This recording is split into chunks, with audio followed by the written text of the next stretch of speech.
Karachi Sachil police का बड़ा action. खातून समेत 3 हाई प्रोफाइल डाकू गिरफ्तार। कराची रिपोर्ट कैसर खान। सचिल पुलिस ने जराइम पेशा नासिर के खिलाफ कामयाब कार्रवाई करते हुए एक जख्मी डाकू समेत खातून मुलजिमा और एक मर्द मुलजिम को गिरफ्तार कर लिया। पुलिस के मुताबिक गश्त के दौरान मुश्तबा अफराद को रोकने की कोशिश की गई तो मुलजमान ने पुलिस पार्टी पर फायरिंग कर दी।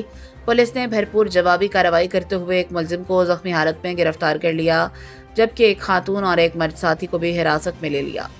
गिरफ्तार मुलजमान की शनाख्त आमिर बिलाल और एक खातून मुलजिमा के तौर पर हुई है। पुलिस के मुताबिक ये गैंग सचिल और गिरदोनवाह के इलाकों में स्ट्रीट क्राइम की मुतादिद वारदातों में मुलविस था। कार्रवाई के दौरान मुलजमान के कब्जे से छीने गए मुतादिद मोबाइल फ़ोन, असलहा, मोटरसाइकिल और दीगर कीमती सामान बरामद कर लिया गया।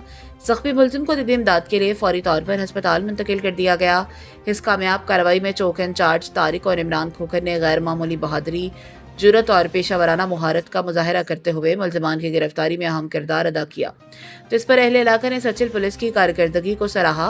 पुलिस हुकाम का कहना है कि गिरफ्तार मुलजमान से मजीद तफ्तीश जारी है ताकि इनके दीगर साथियों और जराइम की मजीद वारदातों के बारे में मालूमात हासिल की जा सकें।